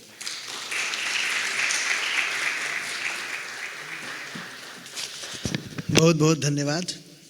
अब अध्यक्ष उद्बोधन हो उसके पूर्व, जैसा कि यह सत्र 2 भागों में था, एक ग्रंथ लोकार्पण और दूसरा अनुभूति योगाभ्यास की, तो मैं श्री गिरीश गोवर्धन चौबे से निवेदन करता हूं कि वे 2 से 5 मिनट के बीच में अपना ये योगाभ्यास वाला क्रम करें। ओम नमः श्रीमत् परमहंसा स्वादित चरण कमल चिन्ह मकरंदाय भक्तजन मानस निवासाय श्रीरामचंद्राय नमोस्तु रामाय सलक्ष्मणाय देव्यै च तस्यै जनकात्मजायै नमोस्तु रुद्रेन्द्रमानिलेभ्यो नमोस्तु चंद्रार्कमरुद्गणेभ्यः रामं रामानुजं सीतां भरतं भरतानुजं सुग्रीवं वायुसूनुं च प्रणमामि पुनः पुनः। सर्वेभ्यः सादरं नमस्काराः। ग्रंथों के लोकार्पण कार्यक्रम के इस सारस्वत अनुष्ठान के अवसर पर मंच पर विराजमान आदरणीय जो साहित्य शास्त्र के महान मनीषी हैं, आदरणीय केदार नारायण जोशी जी, विक्रम विश्वविद्यालय के पूर्व आचार्य, गुरुकल्प हमारे प्रोफेसर बालकृष्ण जी, महर्षि शांतिपनी राष्ट्रीय वेद विद्या प्रतिष्ठान के आदरणीय सचिव प्रोफेसर विरूपाक्ष जड्डीपाल जी, कालिदास संस्कृत एकेडमी के विद्वान सचिव आदरणीय गंधे जी, और इस कार्यक्रम का संचालन कर रहे सुधी आचार्य महेंद्र जी, सभागृह में बैठे हुए समस्त जिज्ञासुगण। मेरा आदरणीय गिरीश चौबे जी से पिछले 2 महीने का परिचय है। 2 महीने पूर्व एक दिन ये मेरे कार्यालय में आए और इन्होंने अपनी एक पर्ची दी कि मुझे मिलना है। जब मैंने इनको देखा, इनके हाथ में 5-7 ग्रंथ थे, उन ग्रंथों को मैंने देखा और इनसे संवाद भी किया। चर्चा के दौरान कुछ चीज़ें समझ पा रहा था, इनके उद्बोधन भी कुछ समझ में आ रहे थे, कुछ समझ में नहीं भी आ रहे थे। लेकिन जब मैंने इनके ग्रंथ को पढ़ा तो मुझे ऐसा लगा कि ये कोई संस्कृत के बहुत गंभीर अध्येता होंगे, तभी इन्होंने इतना अद्भुत कार्य किया है। इन्होंने कहा नहीं, मैंने संस्कृत नहीं पढ़ी, जैसा कि कई बार पूर्व वक्ताओं ने कहा भी कि इन्होंने संस्कृत नहीं पढ़ी। तो मुझे लगा बिना संस्कृत पढ़े संस्कृत के वेदादि ग्रंथों से लेकर के बहुत सारे ग्रंथों, श्रुतियों का, स्मृतियों का बहुत सार्थक सटीक संदर्भ दे रहे हैं, निश्चित रूप से कहीं ना कहीं स्वाध्याय तो होगा। तो उन्होंने कहा नहीं, मैंने ऐसे कुछ पढ़ा नहीं। तो मुझे लगा कि सनातन संस्कृति में हमारी जो सनातन पद्धति है उसमें पूर्व जन्म की परंपरा का, जन्म जन्मांतर की परंपरा का, जन्म जन्मांतर में संस्कारों के आवागमन की परंपरा है। मुझे वेदांत सार की वो लाइन याद आई कि अधिकारी तु विधिवद अधीत वेद वेदांगत्वेन आपाततो अधिगताखिल वेदार्थः अस्मिन् जन्मनि जन्मांतरे वा। मैंने सोचा निश्चित रूप से इस जन्म में इन्होंने वेदों को नहीं पढ़ा होगा, लेकिन जन्मांतर में इन्हें विद्या का संस्कार अवश्य है। यदि ऐसा नहीं होता तो इस तरह से इतना गंभीर लेखन कैसे कर सकते हैं। इनका पूर्व जन्म में वेदाध्ययन हुआ होगा और गंभीर अध्ययन होगा, आपाततः भी नहीं, गंभीर अध्ययन किया होगा इन्होंने वेदों का, तभी इतना बढ़िया वेद की ऋचाओं का, वेद के मंत्रों का, गीतादि उपनिषदों का, पुराण आदि ग्रंथों का बहुत सार्थक सटीक संदर्भ प्रस्तुत कर रहे हैं। अभी भी आज जिन ग्रंथों का विमोचन हो रहा है, अभ्यास और अनुभूति, द्विज और गायत्री मंत्र के बारे में, आप कल्पना कीजिए जिन मंत्रों में, जिन ग्रंथों के बारे में सामान्यतः लोग स्पर्श भी नहीं करना चाहते, आदरणीय जड्डीपाल जी ने बहुत अच्छी बात कही कि विश्वविद्यालयों में पढ़ाने वाले प्रोफेसर्स भी अपने प्रमोशन के लिए उन्हें 10 शोध पत्र लिखने होते हैं, बड़ा क्लेश होता है, बड़ी कठिनाई होती है। और 28 ग्रंथ प्रकाशित, 27 ग्रंथ प्रकाशित और 8 ग्रंथ अभी प्रकाशन के योग्य जिनके द्वारा निर्मित किए गए हैं, और एक एक ग्रंथ आप सहजता में नहीं पढ़ सकते, इनको बहुत एकाग्र होना पड़ेगा। मैंने तो अनुभव किया आदरणीय चौबे जी से मिलने के बाद, मुझे ऐसा लगा ये हमेशा ध्यान अवस्थित रहते हैं, एक तानता रहती है इनकी, तत्र प्रत्येक तानता ध्यानम, जो ध्यान का लक्षण महर्षि पतंजलि ने योग सूत्र में कहा, वो मैं इनके जीवन में देखता हूँ। जब भी ये बात करते हैं तो केवल ब्रह्म के बारे में, आत्मा के बारे में, बुद्धि के बारे में, जीवात्मा के बारे में, बस इतना ही इनके जीवन का चिंतन है। और यही सर्वस्व है चिंतन, यही चिंतन सर्वश्रेष्ठ चिंतन है जो धर्म के बारे में निरंतर चिंतन करता है, क्योंकि वेद का मुख्य अभिप्राय ही धर्म चिंतन है। मीमांसा में अर्थ संग्रह में कहा, वेद प्रतिपाद्यो प्रयोजनवद अर्थो धर्म, वेद का प्रतिपाद्य ही धर्म है और धर्म का निरंतर चिंतन करते रहना। यह मैंने गिरीश चौबे जी के 2-3 बार की मेरी मुलाकात है, लेकिन मैंने ऐसा अनुभव किया कि वो निरंतर उसी समाधिस्थ स्थिति में रहते हैं, हमेशा ध्यान में ही रहते हैं, हमेशा उसी विषय की चर्चा करते हैं, संसार के किसी विषय की चर्चा नहीं करते। पंडित का लक्षण बताया कि पंडितों के 8 लक्षण होते हैं। दंभम नोद वहते न निंदति परान, नो भाषते निष्ठुरम, प्रोक्तम केन चिदप्रियम च सहते, क्रोधम च नालंबते, ज्ञात्वा शास्त्रमपि प्रभूत मनिसम संतिष्ठते मूकवत, दोषांश्छादयते गुणान वितनुते, चाष्टौ गुणाः पंडिते। पंडित के 8 गुण हैं। दंभम नोद वहते, अहंकार बिल्कुल नहीं है। कितने विनम्र हैं आप देखिए कि पहले से ही मतलब मान लिया उन्होंने कि आदरणीय जोशी जी उनके पूर्व जन्म के गुरु हैं। इतनी विनम्रता। न निंदति परान, निंदा करने का समय नहीं उनके पास, वो तो निरंतर शास्त्र में, धर्म में, अध्यात्म में, आत्म विषयक चिंतन में ही व्यस्त रहते हैं। ऐसे आदरणीय चौबे जी का जो मैंने पंडित के 8 लक्षण बताए, सारे लक्षण उनके जीवन में घटते हैं और वो सारे लक्षणों के सचमुच धनी हैं, सारे लक्षण उनमें सहज रूप से संगठित होते हैं। एक बात और मैंने देखी आदरणीय चौबे जी में कि विद्या का जो प्रथम परिणाम ही है विनम्रता।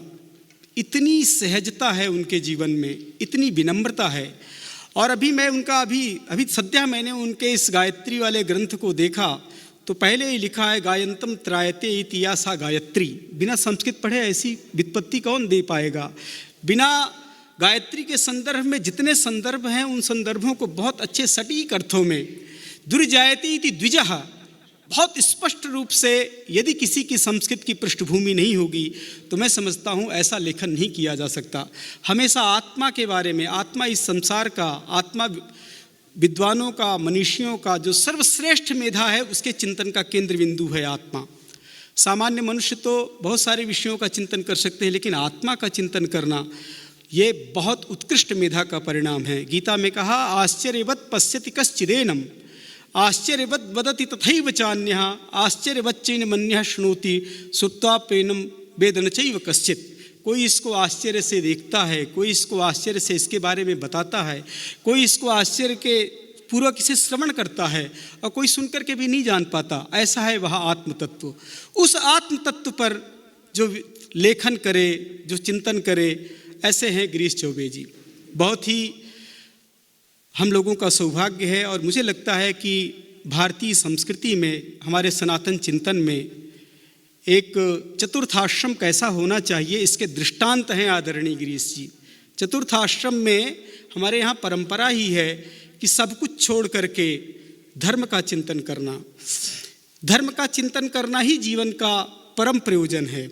और सारी चीज़ें तो अवान्तर हैं, किसी काल तक उनकी अपेक्षा हो सकती है, लेकिन हमारी संस्कृति में जो चतुर्थ जीवन का चतुर्थ भाग है वह निश्चित रूप से धर्ममय, अध्यात्ममय, ज्ञान के लिए समर्पित होना चाहिए। और गिरीश जी का पूरा जीवन मैं समझता हूँ, अभी जब मैं उनसे मिल पा रहा हूँ तो देखता हूँ कि हमेशा उसी एक तानता में, एक चिंतन में उनका जीवन रहता है। बहुत ही सौभाग्य की बात है कि आज इस अवसर पर बहुत सारे लोग जो हमारे यहाँ इस अवसर पर देखिए उनके इस ग्रंथ विमोचन के कार्यक्रम में बड़े बड़े मनीषी, बड़े बड़े आचार्यगण उपस्थित होकर के उनके उस ग्रंथ के गौरव का, ग्रंथ के वैभव का अनुभव करके ही लोग यहाँ उपस्थित हैं। और उनके ग्रंथ पर जो हम लोगों ने देखा, निश्चित रूप से सभी के लिए अत्यंत पठनीय ग्रंथ हैं, सहजतया नहीं संग्रहित होने वाले हैं, सहजतया उनका हृदय में स्फुटन नहीं हो रहा है। लेकिन यदि आप निरंतर पढ़ें उनके ग्रंथों को तो आपको लगेगा कि निश्चित रूप से बहुत उत्कृष्ट मेधा के परिणामस्वरूप इन ग्रंथों का रचयन हुआ है, इन ग्रंथों का पठन हुआ है। गिरीश चौबे जी का शेष जीवन भी इसी कार्य में संलग्न रहे, वो शतायु हों, दीर्घायु हों, उनके प्रति यही मेरी मंगल कामना है। और शास्त्र का अध्ययन करते हुए, शास्त्रानुरूप जीवन जीते हुए, क्योंकि कहा है गीता में, यह शास्त्र विधि मुत्सृज्य वर्तते कामकारतः न सिद्धिम वाप्नोति न सुखम न पराम गतिम। सुख पाने के लिए शास्त्र के अनुरूप जीवन होना चाहिए, और शास्त्र के अनुरूप जीवन होने का मतलब धर्मानुरूप जीवन होना चाहिए, क्योंकि सुख का मूल धर्म है। चाणक्य ने लिखा, सुखस्य मूलम धर्मः, सुख का मूल धर्म है। सुखस्य मूलम धर्मः, धर्मस्य मूलम अर्थः, अर्थस्य मूलम राज्यम, राज्यस्य मूलम इंद्रियजयः, इंद्रियजयस्य मूलम विनयः, विनयस्य मूलम वृद्धोपसेवा, वृद्धोपसेवायाः फलम विज्ञानम, विज्ञानेन संपादितात्मा जितात्मा भवति, जितात्मा सर्वार्थैः सह संयुज्यते। सुख का जो मूल है धर्म है, इसलिए हम सभी लोगों को भी धर्मानुरूप जीवन जीना चाहिए, और धर्मानुरूप जीवन जीने के लिए शास्त्र का अध्ययन करना चाहिए, क्योंकि शास्त्र का अध्ययन करके ही, शास्त्र का अध्ययन करने से ज्ञान की प्राप्ति होगी। ज्ञान सबसे पवित्र वस्तु है, नहीं ज्ञानेन सदृशम पवित्र में विद्यते। ज्ञान से पवित्र और कोई वस्तु नहीं है, जिसका अनुकरण, जिसका अपने जीवन में अनुपालन आदरणीय गिरीश जी कर रहे हैं। और हम सभी लोगों के लिए उनका यह व्यक्तित्व अत्यंत प्रेरणादायी है। उनसे हम लोग प्रेरणा प्राप्त करके अपने जीवन को भी मंगलमय कर सकते हैं। उनके प्रति पुनः एक बार आभार व्यक्त करते हुए सभी बहुत बहुत धन्यवाद आदरणीय अध्यक्ष जी। मैं सम्मान के साथ आमंत्रित करता हूं श्री गिरीश गोवर्धन चौबे जी को कि वे आएँ और कृतज्ञता ज्ञापन के साथ साथ जो योगाभ्यास का अपना क्रम है वह 2 मिनट वाला योगाभ्यास वाला क्रम भी यहाँ संपादित करें। ये समय का थोड़ा सा अभाव हो गया है। जो उपनिषद में जो आत्मा को दर्शनी, श्रवणी, मननी और निधिध्यासन योग्य कहा गया है, इसमें 4 शब्द आए हैं। आत्मा दर्शन किया जाने योग्य है, सुना जाने योग्य है, मनन किया जाने योग्य है और नित्य ध्यान किया जाने अर्थात नित्य आचरण में अपनाया जाने योग्य हैं। ये चारों ही बिंदु स्पष्ट हो गए हैं, प्राप्तव्य हो गए हैं, संभाव्य हो गए हैं और आचरण में अपनाए जाने योग्य हैं। मैं सोच के आया था कि मैं आपको जो विधेय शब्द हमारे यहाँ आया है राजा जनक के बारे में, वो विधेय अवस्था क्या है, देह रहित होना क्या है, या जो जीवात्मा, जो आत्मा को जो देह रहित कहा गया है, वो अनुभूति मेरी आपकी कराने की मेरी इच्छा थी, पर समय का अभाव हो रहा है। तो मैं थोड़ी सी 2 मिनट के लिए आपसे कहूँगा कि आप जो भी अपना मंत्र हो, गायत्री मंत्र हो या अपना नमोकार मंत्र हो या जो भी आपका अपना आयत हो या जो भी है, उसको आप पढ़ें। 2 मिनट मिलेगा।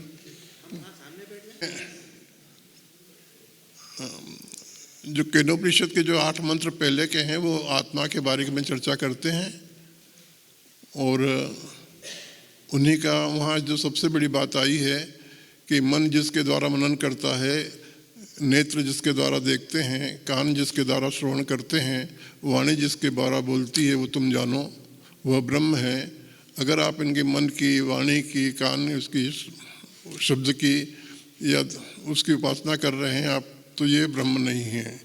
अभी हमारा जो योगाभ्यास चल रहा है वो बाह्य योग जगत से जुड़े हुए हैं। मैं आपको अंदर जो जीवात्मा जो बैठा हुआ, जिसको आत्मा अपन ने कहा है, यद पिंडे तद ब्रह्मांडे कहा है, वो आपको मैं 1-2 मिनट के लिए अपन अभ्यास करेंगे।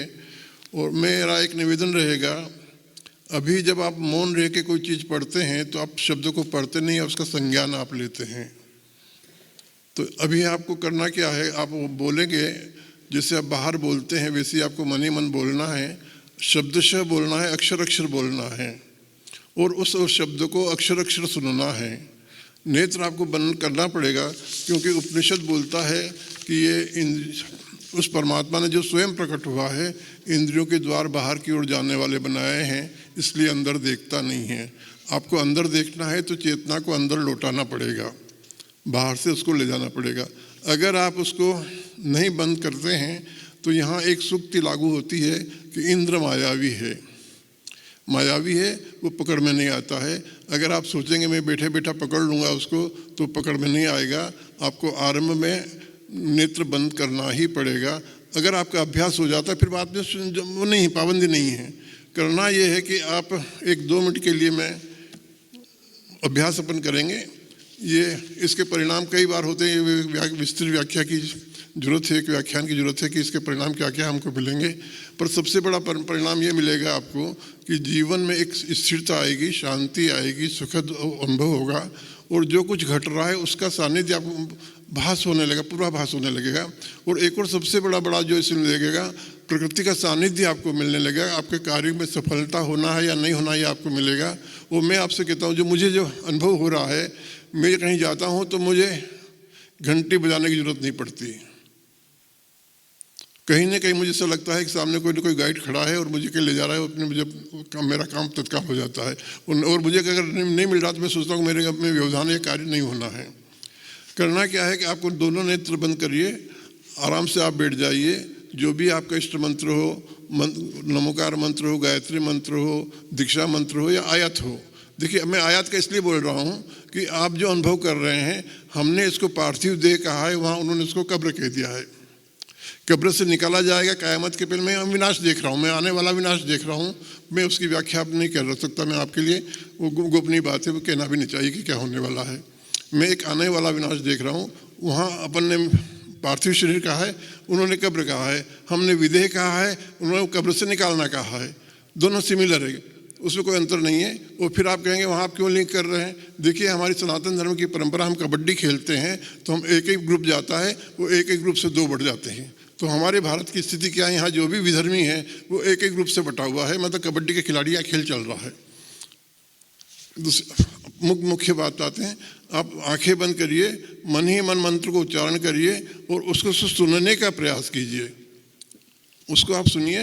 अभी आपका आरंभ हो रहा समय, मंत्र उच्चारण करिए मन ही मन और सुनिए। 2 मिनट के बाद मैं आपसे कहूँगा नेत्र खोल लीजिए।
बाहर चेतना से बाहर लौटिए।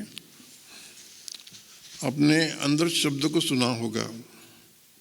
मैं अपनी ओर से बता रहा हूँ, जो आपको अनुभव हुआ होगा, नहीं हुआ हो तो आप उसे कह सकते हैं। जैसे आप बाहर बोलते हैं वैसे ही आप अंदर बोल रहे थे।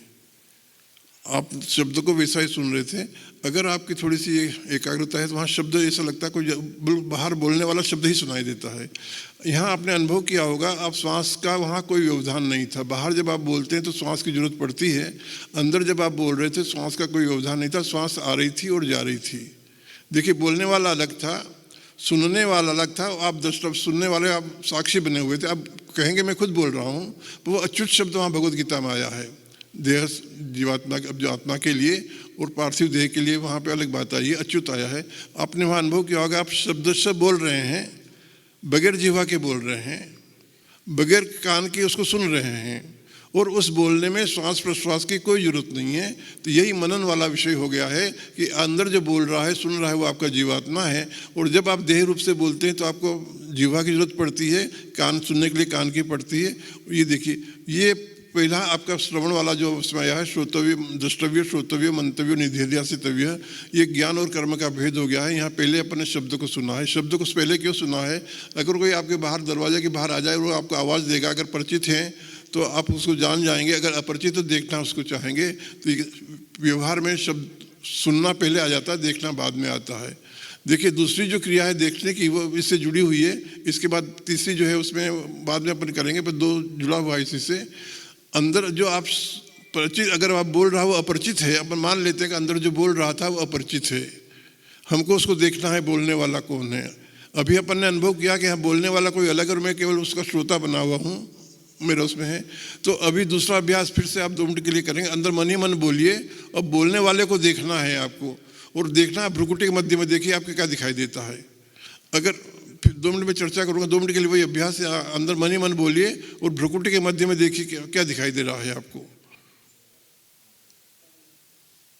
उस पुरुष को देखने का प्रयास करिए जो अंदर बोल रहा था या जो बोल रहा है।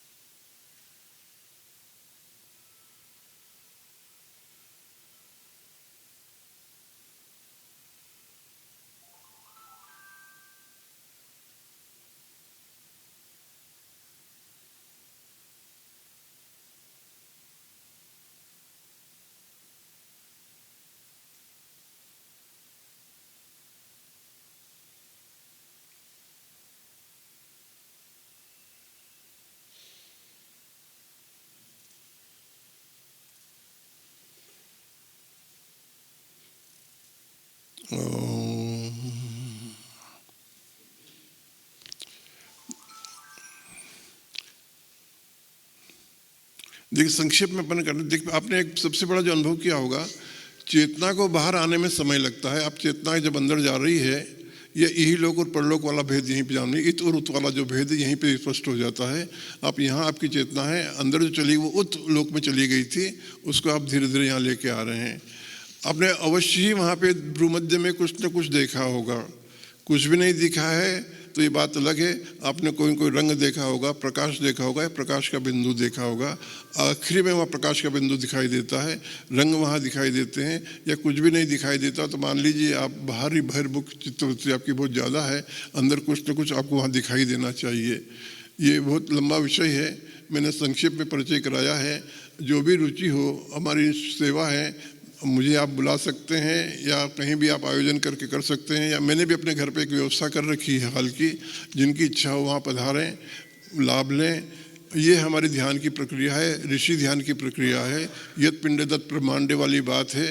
जो पूरा ज्ञान यहाँ आपके अंदर समाया हुआ है, आप उसको जान सकते हैं, प्राप्त कर सकते हैं। ये हमारी पुरानी पद्धति है। मैं सभी को नमन करता हूँ, प्रणाम करता हूँ। इस कार्यक्रम के अध्यक्ष तथा सभी सम्माननीय अतिथियों के सहित आप सभी सभागार में मौजूद सभी सज्जनों का मैं हमारे इस परिवार की तरफ से कृतज्ञता ज्ञापित करता हूं। धन्यवाद।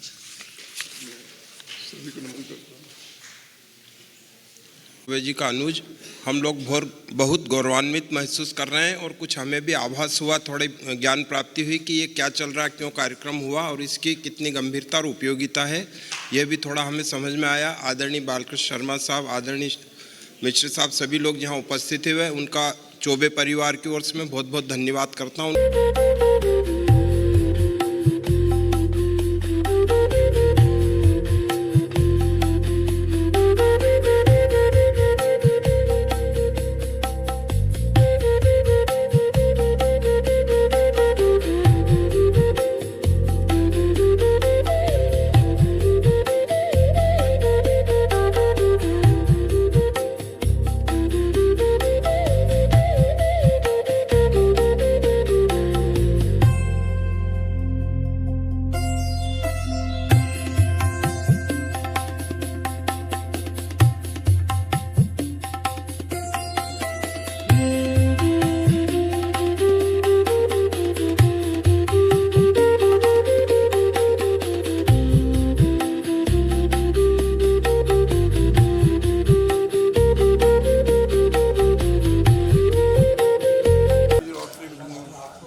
अपनाए, सत्य आचरण को अपनाए।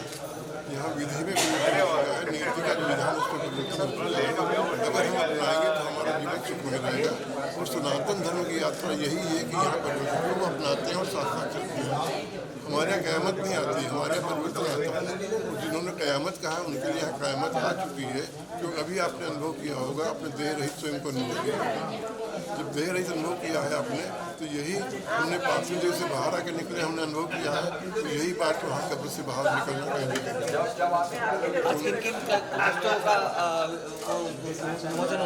आज जो 3 ग्रंथों का उसमें विभाजन विमोचन हुआ है। पहला है द्विज को, हमारे जो हिंदू समाज है वो द्विज और अद्विज में बटा हुआ था, तो उसमें द्विज को ने एक व्याख्या सुनाई है जो इस विभाजन को निरस्त करती है। दूसरा ग्रंथ हुआ है वो है नित्य उपासना का गायत्री मंत्र। अभी हम नाना देव की पूजा कर रहे हैं, अलग अलग देव, ब्रह्मा विष्णु महेश शिव जो अलग अलग कर रहे हैं, ये सबको विलुप्त हो जाना है, जन जीवन से चले जाना है। हमको केवल एक ही आत्मा रूपी सूर्य की उपासना करना पड़ेगी, हम करेंगे, पूरा विश्व करेगा। और तीसरा जो ग्रंथ है, अतिथि के रूप में कौन? तीसरा जो ग्रंथ है वो आत्मा अभ्यास और अनुभूति है, वो पूरा साधना का ग्रंथ है, पूरा उसमें पूरा आया है, पूरी बात आई है, हमारे सनातन धर्म की यात्रा पर पूरा आया है। और आज जो अपने अतिथि आए थे उसमें माननीय शिवशंकर जी मिश्र थे, पानी विश्वविद्यालय के कुलपति थे, उनका आशीर्वाद मिला है। राष्ट्रीय विद्या प्रतिष्ठान के जो सचिव महोदय हैं वो चड्डीपाल जी आए थे। पूर्व जो हमारे संकाय अध्यक्ष हैं डॉक्टर केदारनाथ जी जोशी आए थे, उनसे मेरा बहुत पुराना संबंध का आशीर्वाद मिला है। डॉक्टर बी के शर्मा साहब आए थे, जो कुलपति हैं अपने विश्वविद्यालय के, उनका आज मिला है। जहाँ अपन आज खड़े हैं उनके प्रति आभार है मेरा। अल्लाह अकादमी के श्री गंदे साहब आए थे, वहाँ उपाध्याय गंदू जी आए थे, वही थे। डॉक्टर महेंद्र शर्मा जी थे, उन्होंने संचालन किया है। मैं सभी के प्रति आभार व्यक्त करता हूँ। और जो सभी लोग आए हैं, आप लोग जो आए हैं, आपने सहयोग दिया है, मैं आपके प्रति भी आभार व्यक्त करता हूँ। चौबे सर, आखिरी क्वेश्चन, अब आने वाले समय में ये प्रोग्राम कब हम लोगों को देखने को मिलेगा? अब ये कुछ मैं कहने का सर, ये तो जब अगर आप कहीं आयोजन करेंगे तो मैं वहाँ पे फिर से उपस्थित हो जाऊँगा, आपको सबको प्रैक्टिकल कराऊँगा। और जहाँ तक मेरा ग्रंथ का है वो अगर ईश्वर के हाथ में है, क्योंकि बड़े बड़े ग्रंथ मेरे बचे हुए 6 ग्रंथ जो प्रकाशित होना है, उनकी लागत ज़्यादा है, इसलिए मैं खुद उसको नहीं कर सकता। मैं ढूंढ रहा हूँ कि कोई प्रशासक मिल जाए, प्रकाशक मिल जाएगा तो आ जाएंगे, जल्दी पर आयोजन करेंगे, ईश्वर से प्रार्थना करते हैं।